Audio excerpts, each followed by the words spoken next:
பணி செய்யறதுக்காக தான் இந்த கார்கள் வழங்கப்படுதா அப்படிங்கிற ஒரு கேள்வியும் எழதானப்பா செய்யுது. மக்கள் பணி செய்யறவனுக்கு முதல்ல இந்த மாதிரி ஒரு எண்ணமே வந்திருக்காருப்பா.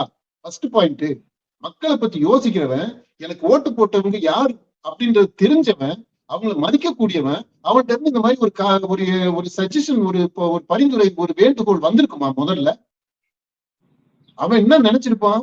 இந்த மாதிரி ஐயோ நமக்கு ஓட்டு போட்ட மக்கள் இவ்வளவு கஷ்டப்படுறாங்க, நம்ம தொகுதியில இந்த பிரச்சனை இருக்கு, இந்த ரேஷன்ல வந்து இந்த அரிசி இப்படி இருக்கு, இதை மாத்தணும், இதுக்கு ஏதாவது பண்ணணும் அப்படின்னு துடிச்சிருப்பான். அதைத்தானப்பா இந்த சட்டமன்றத்துல போய் இவங்க கேட்டிருக்கணும்.